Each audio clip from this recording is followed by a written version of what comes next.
question here. I'll just ask you so everyone here, actually. I love that idea that you have on the, spreading the envelope, and obviously it's been used, in a sense, in totalitarian systems like China.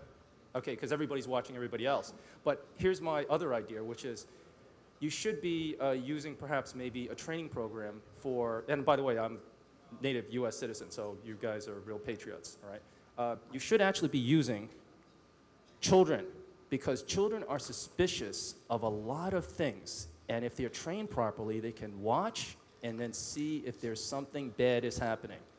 What do you think of that possibility? I mean, now that could be a bit Big Brother. Well, I'll tell you what's happening in Iraq. What's happening in Iraq is that the teenagers are turning out to be our best friends. And the teenagers are both have open minds and are more recognizing. I don't want to recruit children. I want to educate children. I believe that intelligence should be taught in every classroom beginning with middle school. I think we should have national intelligence honor societies. And I think people should be rewarded for setting up a zip code issue coverage network for anything. I don't care if you want to track West Nile disease in your neighborhood, or if you want to examine how many of your neighbors have gone into. I don't.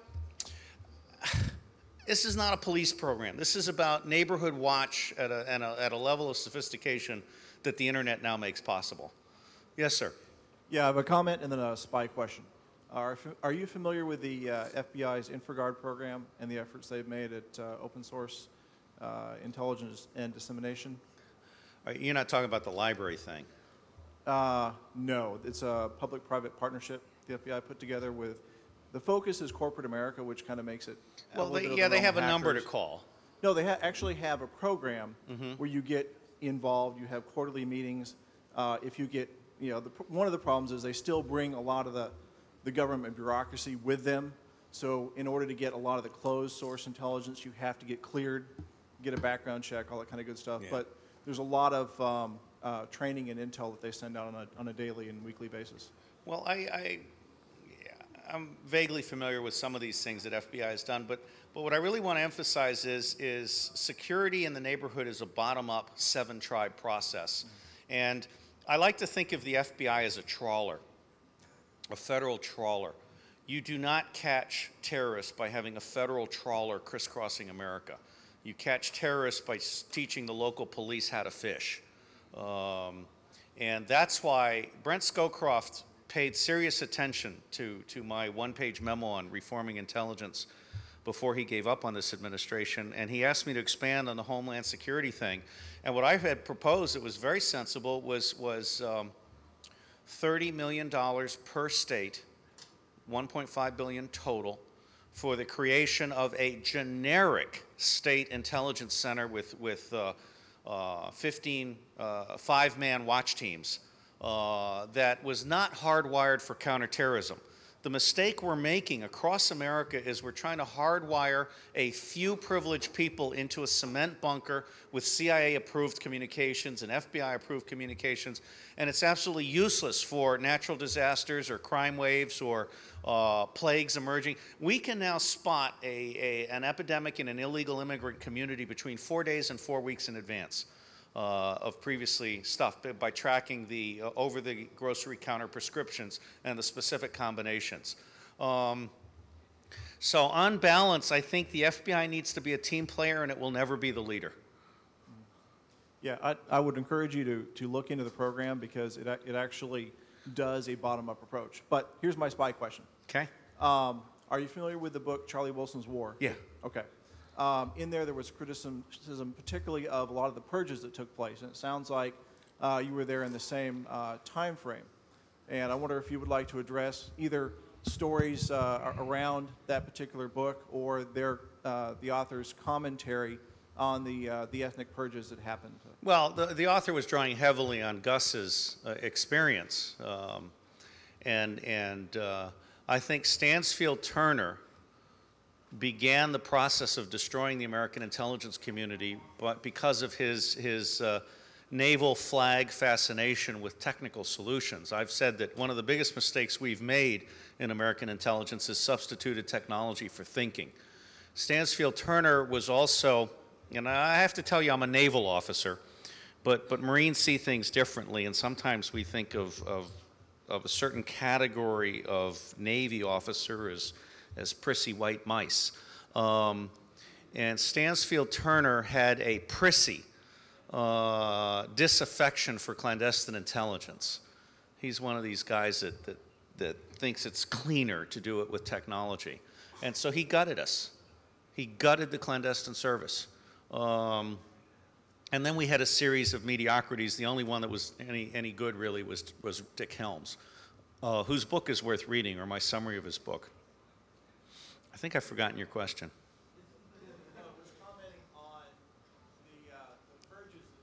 Yeah, well, it was, you know, it's not so much a purge as really bad management. American intelligence has never, with the possible exception of Dick Helms, but even Dick had his problems, American intelligence has never been managed professionally. And General Odom makes this point in his book, Fixing Intelligence. He points out that DCIs generally come from a political background or a staff suck-up background or a single discipline background. And as a result, they don't have the diverse. I'm one of the very few officers I know who served in 3 of the 4 directorates at CIA, who's done SIGINT, who's done IMINT, who's stood up a Marine Corps or Defense Intelligence Center, and then gone on to be a guru for open source intelligence. I don't know anybody quite like me in terms of that diversity of experience. And if I were advising a DCI, I would say to him, you really do need to ensure that you understand all of the problems here. I mean, take Mike Hayden as an example, the director of NSA. I think he's a particularly gifted officer. He can't fix NSA. I mean, from day one, Barbara McNamara and others were fighting him. Hayden and Black listened to me when I said I thought NSA should become a national processing agency, and it should begin by having a pilot project that does OSINT for all of the world on terrorism, and that then sets the foundation for deciding how to surge your assets and where to emphasize and so forth. He actually got me in front of every single general and colonel in the collection division, and they all heard out my brief, and at the end of it they say, well, you know, geez, that's really nice, but we do SIGINT. And Hayden is on record as saying that every time he wants to terminate a program, the only guy that knows all the details is the guy that would lose his job if he terminated the program. Okay, because of compartmentation. So the system is desperately broken. It's less about purging and more about bad management. I mean, I've written 2 books on this subject. I'm working on a 3rd. There have been at least another 15 to 20 books. I've published a list of top 20 intelligence books, and you don't have to buy and read all the books. You can just read my summaries if you're willing to accept me as a point of departure. Yes, sir. I wanted to thank you for actually coming out here today. Oh, I like this. This has been an amazing experience. And I wanted to see if you can shed some light on something that is kind of like personal, I guess, in a sense, which is we, my family and I, we actually came out of Cuba, and we made it here in the 1960s. The only 3 countries that speak proper Spanish are Cuba, Colombia, and Spain. Yeah. But no es verdad. The thing that I had is, I mean, you know, I made it here to the United States when I was 6 years old. You know, our family came over on a program, I guess, that the United States had called the Freedom Flights. And it was like at the height of the Cold War. And we've made it as a family from starting literally from zero. You know, we didn't have a pasta pitting and all that, pissin and that kind of thing. And it's always, I've always wondered, what the hell is it about Cuba exactly that has put us as a nation into being, you know, what we are to the world, which is, I still don't understand it at the age of 40. It comes back to mindset And thanks a lot. Yeah, it comes back to, de nada, caballero. It comes back to mindset. You know, we actually started the Cold War. I mean, if you look at Jim Fanford's book on Puzzle Palace and stuff, when the Soviet Union was defenseless after World War II, we were running bomber flights deep into the Soviet Union over the Arctic Circle just to see how far we could get before they noticed. How stupid is that? And so we basically pushed the Soviets to invest heavily in the military. We've also been so obsessively concerned about communism that we accepted fascism in the United States as a trade-off. I mean, we imported the Nazi rocket scientists and others, and if you look at Karl Rove, he is a direct descendant of Nazi war criminals, okay? His father changed his name. But the fact is, Rove is in a direct path back to Nazism. And so we allowed Nazis to influence U.S. policy against communism and to make the U.S. much harder against communism. We basically built a communist boogeyman. And the Vietnam War and this whole issue of dominoes turned out to be wrong. Now, I rarely review DVDs on Amazon, but I just reviewed Robert McNamara's DVD, and I summarized his 11 lessons. And, you know, I think McNamara and Colby are two of the people who grew the most after leaving office. And there's a lot to be said there. Communism is not a threat, and we should be emphasizing making legal, legitimate democracy. Part of the problem with America is it's bought off. Let's take Sudan as an example. Sudan is a hotbed of terrorism. It's also got a major genocide going on. But because the Sudanese government pretends to be supporting the global war on terrorism, we're letting them get away with mass murder, as well as active terrorism in their own borders. And so we're really living a lie. We're living a lie at multiple levels. I said in one of my press releases the other day, we're in a 100-year war, 6 fronts. I don't think I completed them all, but the Middle East was obviously one. India, Pakistan, Kashmir, all of that. We slept through the first quarter. We're lying our way through the second quarter. We are going to be hurt bad in the third quarter. And whether we win this game or not in the fourth quarter depends a lot on how soon we can recover one man, one vote. Sir. Thank you for the talk. Pure spy question. Which country has the best intelligence service?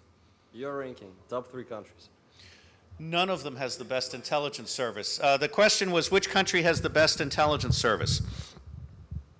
I think every country has its strengths and its shortcomings. The United States, for example, is quite good at spending massive amounts of money thoughtlessly. And in fact, when I lecture my British and Australian colleagues, I say, you know, we're really treating this alliance wrong. What it ought to be is Australian languages, American money, British brains, and the Canadian reputation for helplessness. You know, that's an alliance that works. And the South Africans right now are about to build a new OSINT center, and they've learned not to take computers from Americans, okay? They figured that one out. I said, just take the cash. But we're good at spending money. We're not good at anything else. The Israelis, I think, are good at very specific kinds of operations. They're also good at using reservists for open source intelligence collection. The Swedes used to be very good at open source intelligence. My partner, Mats Bajor, got an award from the King of Sweden for this. Scotland Yard in London, the Queen of England just gave out an Order of the British Empire to my friend Detective Steve Edwards, who created the OSINT unit at Scotland Yard that is putting people in jail, big people, terrorists and major corporate criminals, using OSINT to create these networks and link analysis. And Interpol is sending questions to Scotland Yard, and inside of hours, he is providing exactly which corporate boards people are connected to, and he's identifying people that are doing major league arms smuggling and so forth. I think the Indians are very good in some select areas. I think the French are very good at counterintelligence against Arabs. The South Africans are very good at clandestine intelligence, black on black. In fact, after the revolution, the South Africans, the best blacks went into intelligence. And all of the whites are in the process of training them as they're flipping. And they also had the benefit that just before the revolution, there was an entire new intelligence campus built for South Africa, but they're still only at 19 baud for their internet connection. That breaks my heart. So I don't think there is any intelligence community that has all the pieces lined up. You remember my little slide? You had collection, counterintelligence, covert action, analysis, and leadership. There is no one community that I know of that's got it all together. But you could say relatively to their country. What's that? You could say in relation to their country, which intelligence service serves their country best?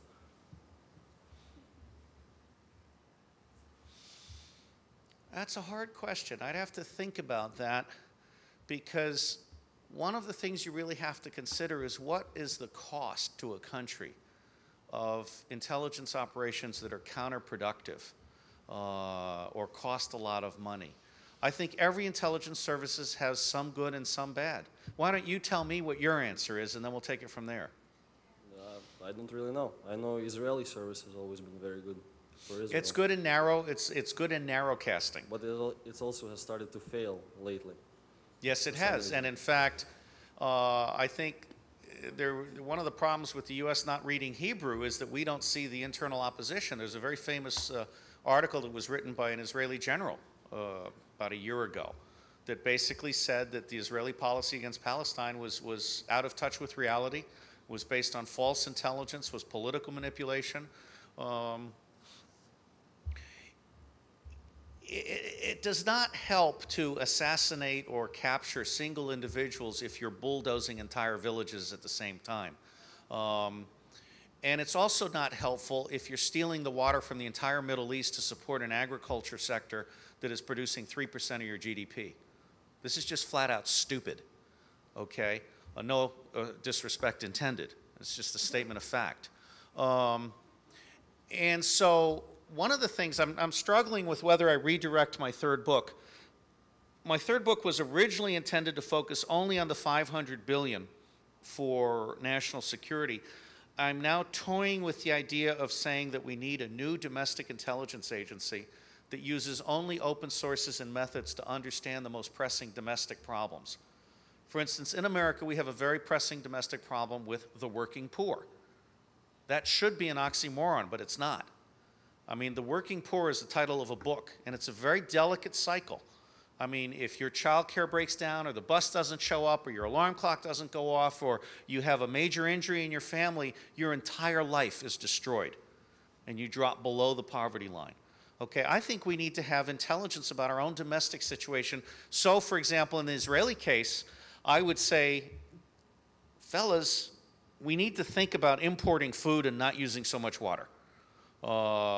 We need to think about asking for an international demilitarized zone and actually creating a multi-billion-dollar fund to basically raise 2 generations in peace with a 30-year commitment for this international force staying. There are a whole bunch of other things, but the bottom line is I think most countries do not have a grand strategy. They do not have an interagency coordination process. They do not have holistic intelligence covering both domestic and international issues in a coherent, sensible way. For example, our foreign aid investments in Africa are trivial compared to how we screw the Africans with our tariffs and other anti-trade initiatives. So by and large, I would say to you, I think most countries are unintelligent, and right now intelligence is part of the problem, and national intelligence is part of the problem rather than part of the solution. Okay, next. Sorry, may I have one Yeah, follow-up quick. question? With open source intelligence, if you collect intelligence from various people, who do you intend would be the sink for this intelligence? Would it be a select few? No. Or would it also be the entire communities? Open source intelligence is a come-as-you-are mix-and-match network. But would that sometimes plant panic for the entire society? If somebody reports a terrorist, and I don't know, in Kansas. And, Well, if he's associated with hope, we'll take it accordingly. The point is, this is a self-healing system. Okay, it's a bottom-up self-healing network, self-evaluating, self-policing. This is not a command and control solution. I want to jumpstart it with $125 million a year in government money, but then I want to rapidly expand that to a $1.5 billion a year global network, where corporations, NGOs, businesses, universities, newspapers, all have a vested interest in optimizing the amount of information that can be shared. And then that sharing is processed in different ways. Okay, next person. Are we doing all right here in the back? Okay. It seems that a lot of countries use their intelligence apparatus to kind of aid local companies, the country or the companies in that country, Right. in industrial espionage. How what are some of the more egregious offenders? I know it's alleged. France, Germany, Israel, Okay. followed by China and Russia. How egregious is the United States? How well do we help our industries maintain? Not well at all. One of the problems that we have is that most of our officers are focused on hard targets, on foreign liaison, and they don't have economics degrees. We don't do well at economic intelligence, as best I can tell. I haven't had privileged access at CIA since 1988, but the State Department is having the same problem. It used to be that the State Department ideal officer was what was called a pole mill officer. He was politically astute and able to deal with the U.S. military. What we're finding that the State Department needs today is people who have a deep understanding of both indigenous history and culture and macroeconomics. And so we're talking about a Paul Econ officer. So I think as globalization spreads, one of the things we haven't done, you know, there's books about why people hate America and all of this. We haven't done a proper analysis, I think in terms of political, legal, military, socioeconomic, ideocultural, techno-demographic, and natural geographic. We haven't done a strategic analysis of the state of the world and the U.S. budget and what needs to change over the next 6 years in order to increase legitimate governments, stabilize unstable, failed states, end crime, end disease, end poverty, end hunger, dramatically reduce small arms. Part of the problem is we're corrupt. We are the major manufacturer and distributor of small arms in the hands of children around the world. We are the major manufacturer and distributor of nuclear materials. In fact, the last proper inventory of plutonium and stuff was done in 1996 by David Albright out of Washington. There's more plutonium available in U.S. military installations for theft, and we have no idea where all our stuff is. Actually, from the other side of that, you were mentioning earlier, you said that when you were assembling your intelligence assessment, you went to like these 6 CEOs and kind of twisted their arms. How can businesses better work with the government to try to take some of the burden off of them? I mean, what role do you see them taking percentage-wise and the amount of information? Yeah, that's a very, very helpful question. First off, there's something called the Society of Competitive Intelligence Professionals, which is at about the 4th grade level.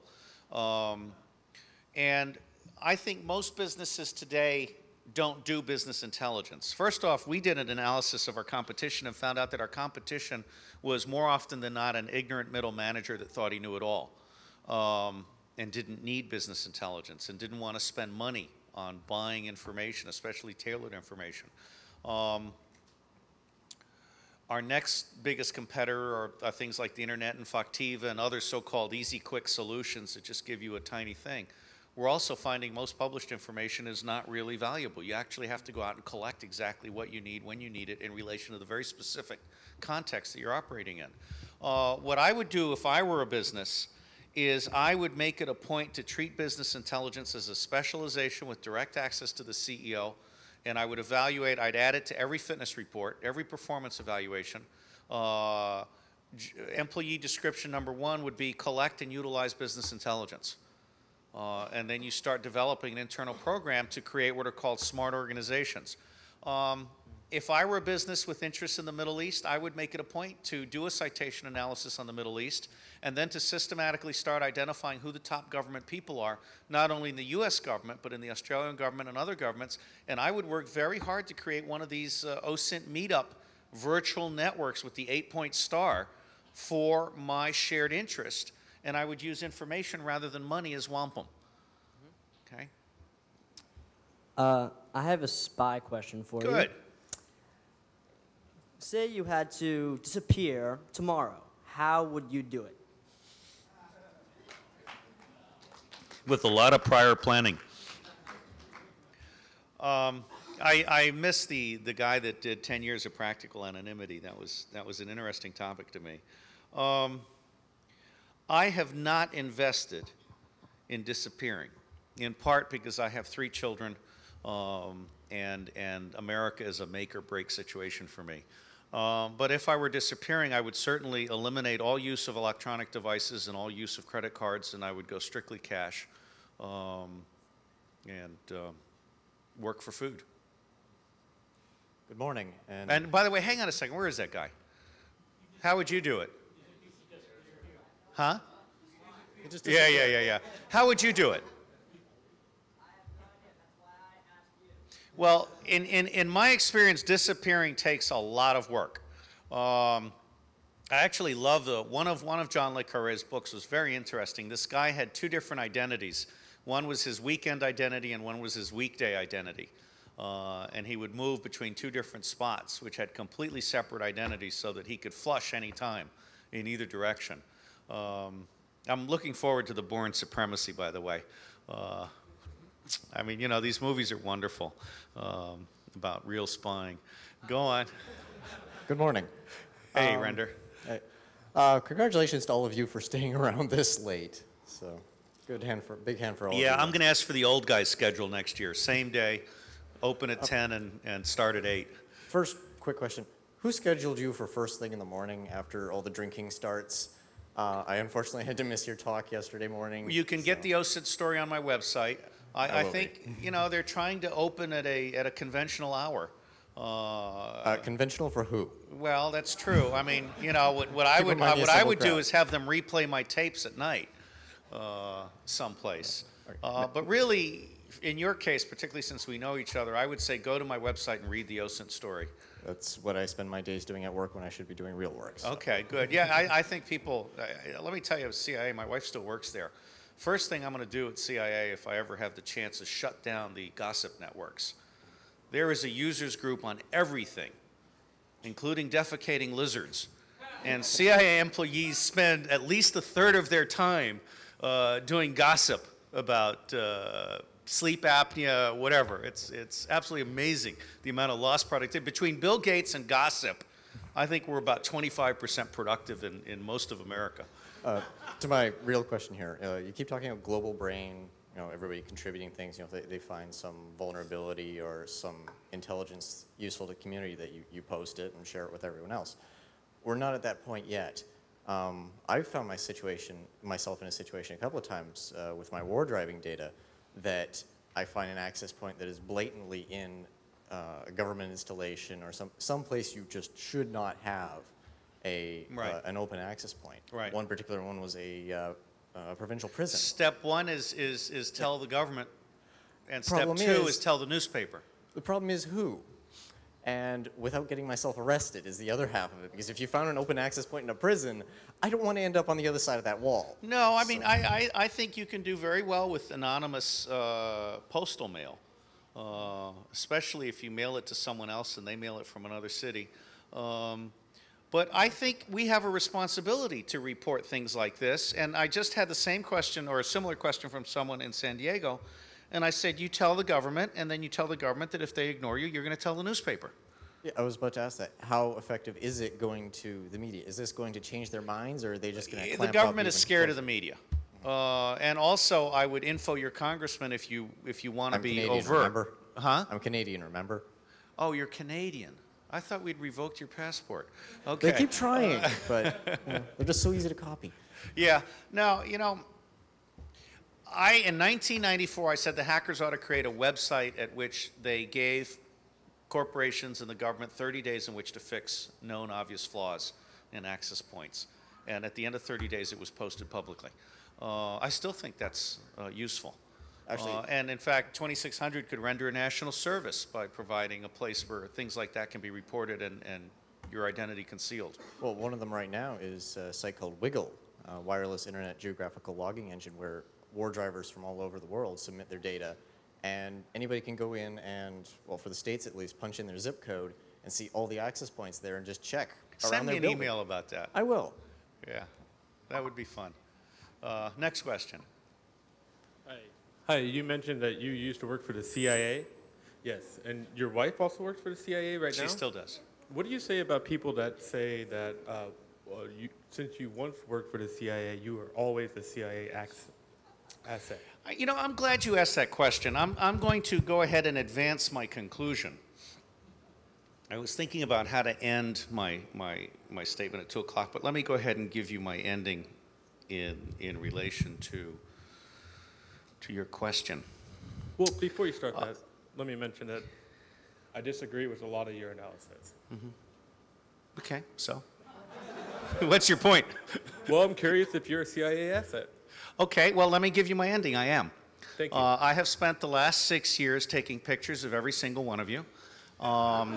And I have got, finally, I'm getting an award for this next week. I've got a digital database of every single one of you. There is a SWAT team downstairs. Eric has been arrested already. Guys, thank you. I would never have gotten my award without your help. And by the way, it took CIA 60 people to create all of my book reviews and the 20,000 pages on my website.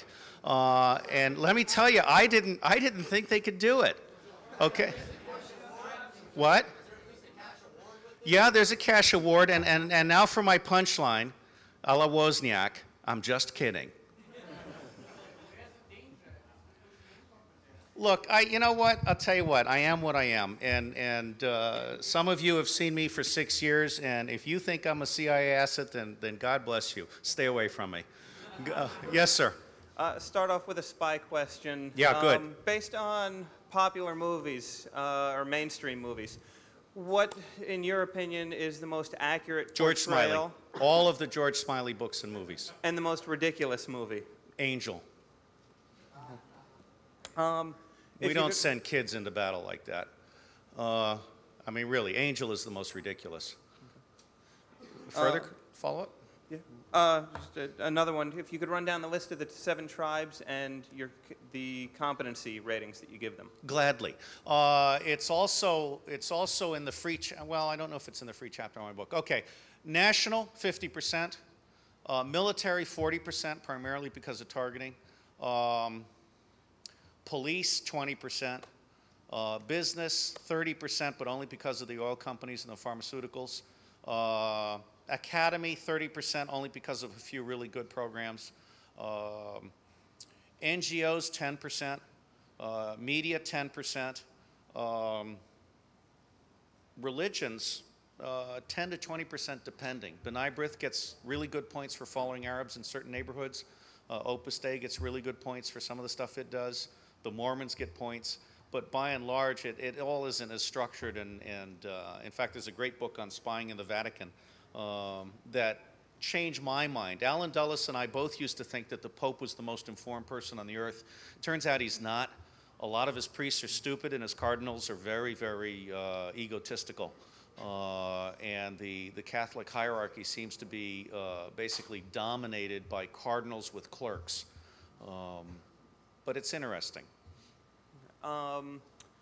Based on the ultimate ends of where you see the open source intelligence model going, where would that leave the traditional model of national intelligence if the open source intelligence evolved to where you would like to see it? I can cut what we spend on national intelligence by 1/3 and redirect that to public education.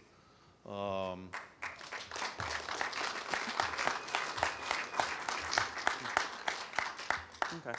And All right, you gotta. last question. All right, real quick. Is the based on civil liberties, where do you see ideally the divide or not a divide between national intelligence versus international intelligence and the wall between the two? Thanks for coming out. Sure, my pleasure. Well, first off, I think we need a domestic intelligence agency that uses only open sources and methods to keep all of the departments of government honest. And I mean, we're not getting a proper, honest public intelligence estimate, for example, on water scarcity in the United States. Second, I think the FBI will never be competent at anything other than interstate crime, and even there, barely so. I would like to see a new counterintelligence agency that has a business counterespionage division, a national trader counterintelligence division, and a domestic support counterterrorism division in which local law enforcement has the lead and the FBI is always in support. Not the FBI, but this new agency is always in support. The feds are not going to solve your problems. Yes, sir. Thank you again for being here. It's a pleasure. Talk has been a real gem of this conference. I'll preface my question by saying that I've worked for a federal government research laboratory and can personally attest to this sensation of being surrounded by people who mean very well and feeling like you're petrified by this calcified bureaucracy and drenched in this incompetent management, basically. So my question is, can you recommend any specifically non-military career paths that you think are aligned with this sort of progressive intelligence reform that you're talking about? I'm tempted to say NASA. NASA's got some good things going on, but they also have the same bureaucratic problems.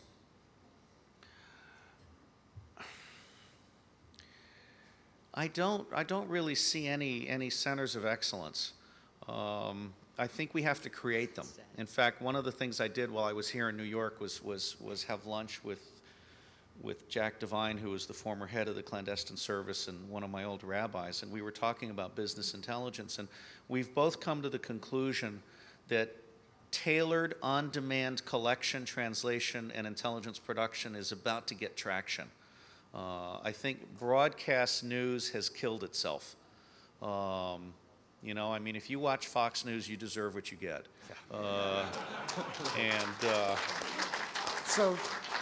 So I really believe that in the next, remember, I've been laboring for 14 years on this. Senator Moynihan, great senator from the state of New York, wrote a book called Miles to Go, in which he says it takes 25 years to make changes. The political science literature says it takes 6 years to make changes in a corporate organization that wants to make the change. I think if you add secrecy and too much money to that, it takes it up to 18. And then if you add the federal government to that, it takes it out to 25. So we're more or less at the same number. It's going to be another 10 years, but what I think we're starting to see now is I've helped 40 governments worldwide create open source intelligence facilities and capabilities, mostly inside the military, some in law enforcement. My partner, Mats Bajor, is helping businesses worldwide improve their business intelligence. And what I see coming down the pike here in the next 5 years is an explosion in on-demand tailored intelligence using legal open sources and methods. So I'm very excited by this. So barring any specific current agencies, then what sort of general paths would you say in terms of, from a career perspective, It absolutely would you does recommend? not hurt you to join the U.S. military as a civilian or a uniformed person and learn the process of intelligence. For all of its flaws, it's a good starting point. And then migrate that out. And you should have a lot of fun with intelligencecareers.com. Just look at all of the jobs that are going begging right now. Get any one of them at intelligencecareers.com and think of it as a hack, And I mean, some guys came up to thank me for telling them in 1994 to get a haircut and learn how to wear a suit. Because these jobs can be had. I mean, you're not far. By the way, your T-shirt reminds me, I encouraged the U.S. government to send a bunch of people here in 1994, and I was particularly amused by the teams of the two-man teams with closely cropped hair, white T-shirts, shorts, and black Corofam shoes. That was Air Force intelligence at the time. I think they've improved since then. All right, sir, your question. Oh, you'd mentioned a short while ago a need for a national trader intelligence system. On that subject, what's your take on the whole Valerie Plame outing, and who do you think did it? I think Scooter Libby and Dick Cheney's office did it with Karl Rove's explicit approval and Dick Cheney's explicit concealment after the fact. What are your feelings on it? It has the potential to be Al Capone's tax return. It really does. Do you think this will ever be? Where do you think the investigation will lead? Well, regardless of who's found to have done it. Part of our problem is that the Republicans control both houses of Congress, and the moderate Republicans are being intimidated by the extremist Republicans, and the people haven't spoken. Right now, the people don't care about Valerie Plume's outing. Inasmuch as the Vice President's office, in my humble opinion, very flagrantly and deliberately violated a national law, I'd like to see them brought to justice. I would like to see Dick Cheney brought to justice for sole sourcing billions of dollars to Halliburton. These guys are bending or breaking every rule they can find. The outing of Valerie Plume, I think, is one of the things that George Tenet simply had to be honest about. And it led to his eventual resignation. Wow. But it's Al Capone's tax return, in my opinion. Thank you, and thank you for My coming. pleasure. I think Cheney's history. I think Rove decided that about 6 months ago. And now the only question is whether it's Giuliani or I don't think it'll be Colin Powell. It's Giuliani. I don't think it'll be McCain. I think Giuliani right now, in my opinion, is the front runner for a mindless ticket.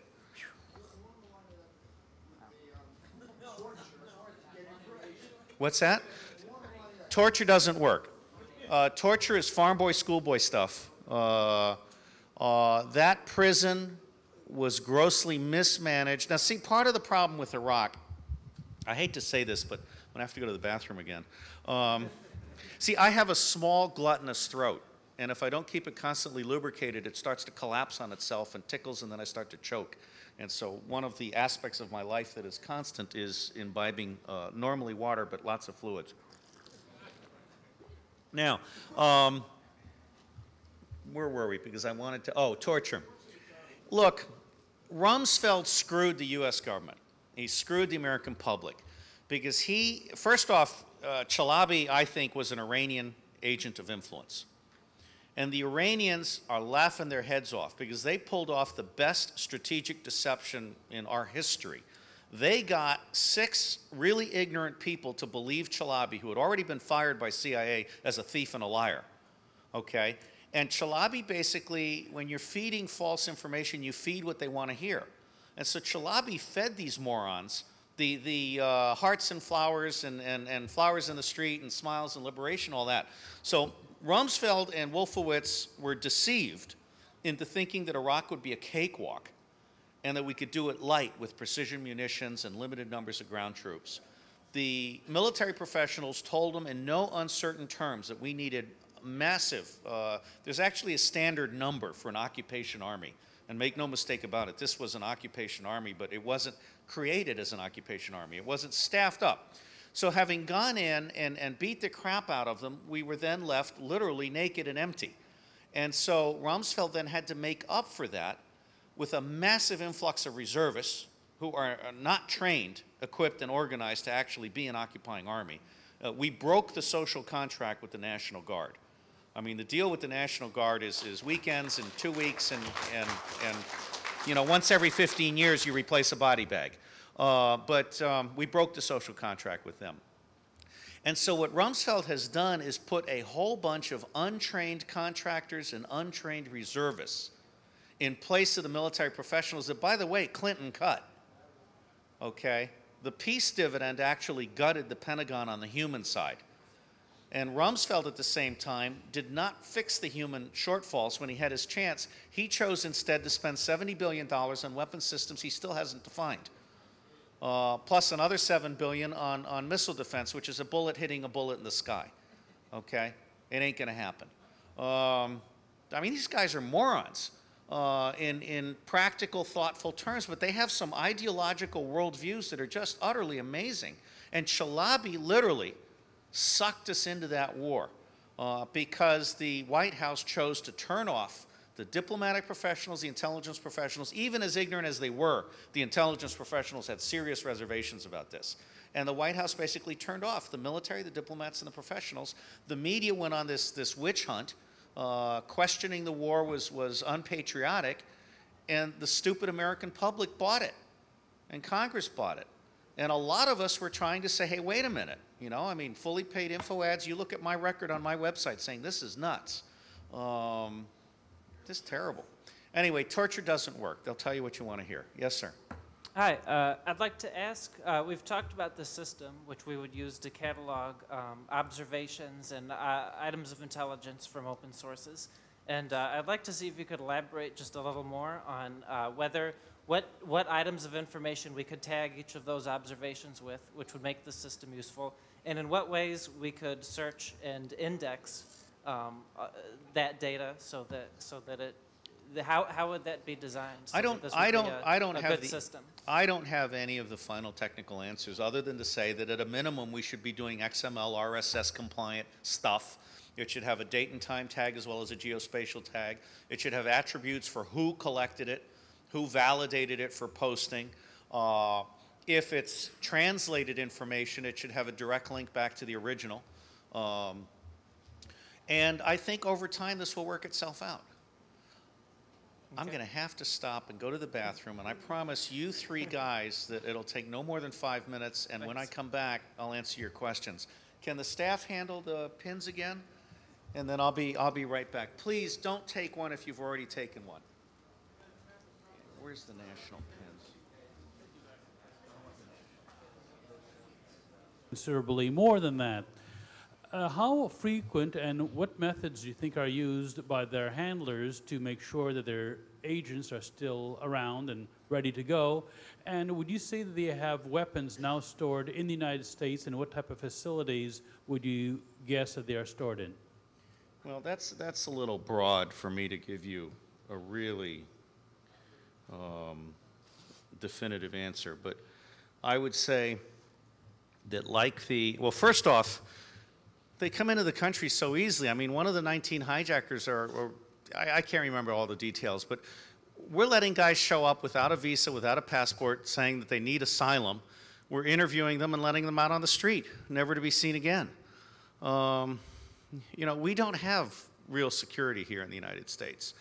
We're very naive, and I think our regulations are, for me, it's simple. You want to visit the United States, you're a guest. You need a police check from your home country. And if enough of you end up being bad boys, we close the border to that country. For me, this is not hard. Obviously, there are a lot of politicians, there are a lot of corrupt deals going on. There's an enormous amount of Saudi money being channeled to every U.S. congressman and political figure of consequence. I mean, George Bush doesn't hold hands with just about everybody.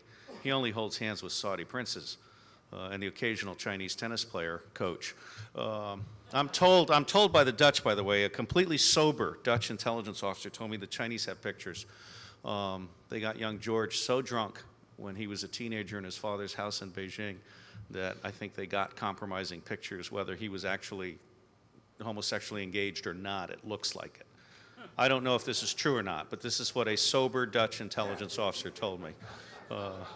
So I just share this. I will also mention to you that John Kerry and others have been talking about Bush's hanging out with a notorious black drag queen at Harvard. And when Kerry says he knows Bush, I think he knows Bush in terms of drugs, alcohol, and drag queens. So whatever. I don't know what the truth is, but I think Bush is a walking lie. I mean, I think his faith is false. His mind is shallow. His heart is actually much more vicious and evil than people realize. And I think he is starting to become mentally unbalanced. And there are reports starting to emerge now on congressional newspapers about his staff being terrified that Bush is going to lose it before the election. For me, the ideal thing would be McCain, not Giuliani, as vice president, and Bush goes nuts in January. You know, but we'll see. Yes, sir. So, what does a gay libertarian computer scientist do to get into the intelligence sector? Pretend to be a Pakistani. I've got the beard. Hey, no sweat. You can do it because they don't speak Arabic. Okay, so just pretend to be an educated Pakistani with really good gouge. You know, the libertarian's not an obstacle. Actually, the gay isn't an obstacle either. As long as you're declared gay and can't be blackmailed. These days, I think they're relaxing that too. Where most people lose it is on habitual use of strong drugs. And if that's not an issue for you, I encourage you to apply. Ball soda's all right, right? What's that? Ball soda, that's okay? All the way to Jolt. All right.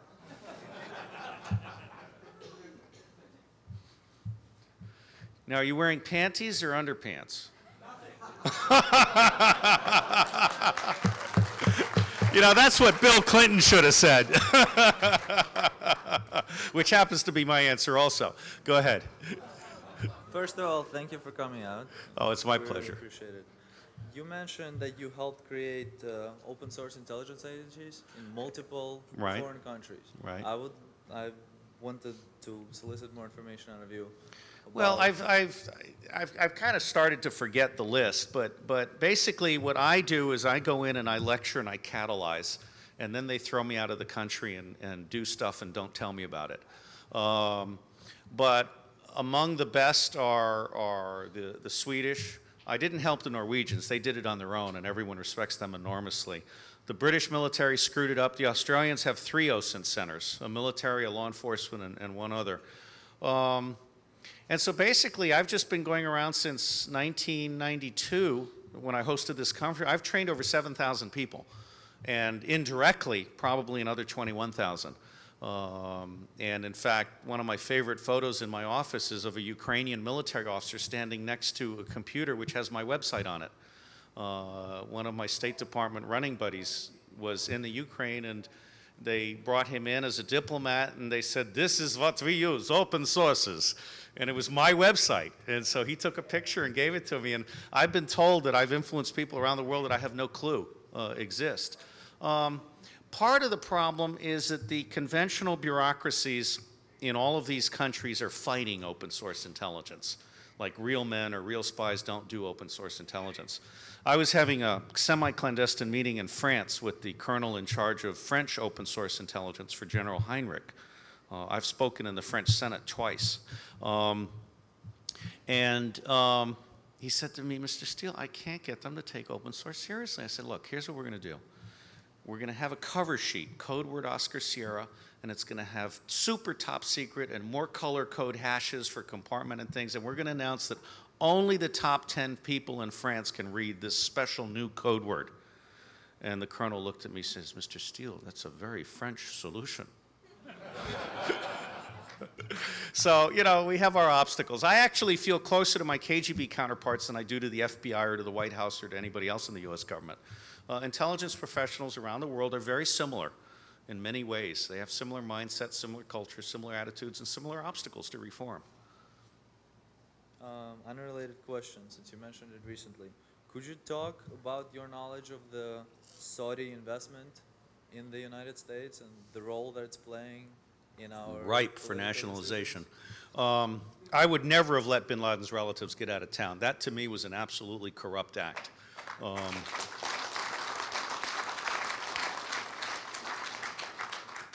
There's a friendly white-collar prison in Connecticut that I would have asked them all to stay at for a couple of weeks. Or shoot the plane down. So sorry. You know, I mean, what better target as long as they're all there? I've forgotten your question again. I want to find out the general effect, in your view, of the immense amount of money that is invested in this country by the Saudis. And what do you think that, you know? I think the U.S. has prostituted itself in multiple ways. You know, Robert Bayer's books are the best on this, and he ends his book Sleeping with the he ends his book Sleeping with the Devil, talking about the Saudi corruption of America. He says America is lying there on the bed with her legs spread, looking at the Saudi wallet on the bureau. Great way to end the book. Okay? We've sold out. We've lost our integrity. And we've lost our integrity because our citizens are allowing politicians to make decisions based on money rather than intelligence. You know, this is real simple. You know, we have to take back this government or we're screwed. It's that simple. And unfortunately, John Kerry doesn't seem to get it. I mean, I think because he knows Bush so well from Harvard, I think he's delusional. And I also think that the Republicans are willing to use everything, including assassination, to keep power. I'm serious. I believe that the Republicans have violated the laws in the past. The head of the electronic voting company has told Bush publicly at a fundraiser that he guarantees Bush will win the election. That may or may not have been partly in jest, but this whole electronic voting thing is a mess. I believe that if it's Democratic base against Republican base, the Republicans win. And John Kerry has one shot at winning, and that's by being a dog catcher and making electoral reform the #1 issue, and by announcing a coalition cabinet in advance, and we're creating a new post for Jello, Minister of Culture. Thank you. Thanks. This question's a little off the wall, but I've always been curious. With the collapse of the Soviet Union, what happened to the numerous sleeper agents that were no doubt present in the United States? don't underestimate the competence of the Soviet KGB. In fact, Oleg Kalugin, who is a retired KGB officer in charge of the First Directorate, has written a book, and he was also elected to the Republican Parliament. And one of the points he made was that he was using open source intelligence as a substitute for agent recruitments. By and large, I think the Soviets were largely ineffective. Now, where they may have had some success was with immigrants and people like that. But you know what? The problem with spying is you actually have to know what you're looking for, and you have to have access to what it is you're looking for, and you have to be able to take it back and make sense of it. It's a lot easier to make sense of the world if you get your act together in open sources first, you know, and then do very selective clandestine stuff. I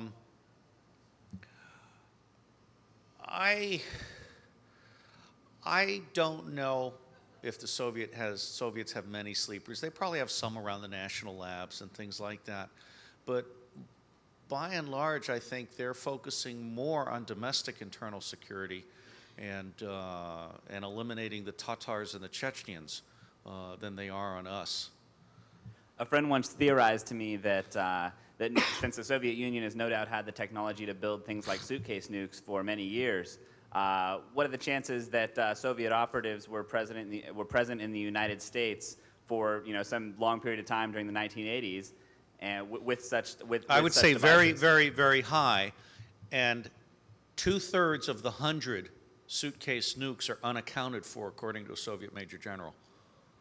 Where is that information available? I can't remember. It's in one of the many books I've read. But 2/3 of the Soviet nuclear bombs are unaccounted for, according to the Soviets. Thank you. My pleasure. Yes, sir. By the way, I expect one will go off in Australia. At the same time that bin Laden hijacks a Pakistani nuclear-armed sub and takes out the Bahrain headquarters. Have a nice day. Okay, I have 3 spy story questions. Hopefully they will be fun stuff. First of all, there was a book out last year about a spy, I believe, named John O'Neill. The book was, if I remember correctly, The Man Who Warned America. In that, it mentioned that American spies who are on foreign land depend upon American foreign embassies and the ambassador over there for their security and information. But there have been cases where those foreign ambassadors, in the name of maintaining foreign relationships, have been an obstacle to the spies who were working on the foreign land. I want to know about if you have had any such encounters. It's a two-way street.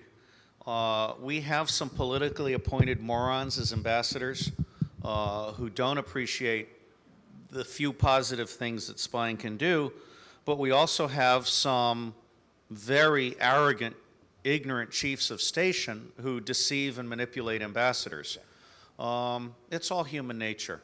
I think we can dramatically improve our foreign service by dramatically increasing their money and their numbers. One of the problems we've had is we've eliminated all the secretaries in embassies. So the junior foreign service officer is now a very expensive secretary. The whole system is broken.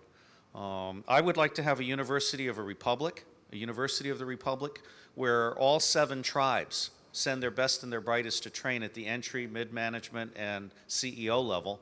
And I would like to have interagency training classes so that for any given country, let's say Sudan, once a year, there is a conference and an ongoing continuing education for every person in the U.S. government touching Sudan.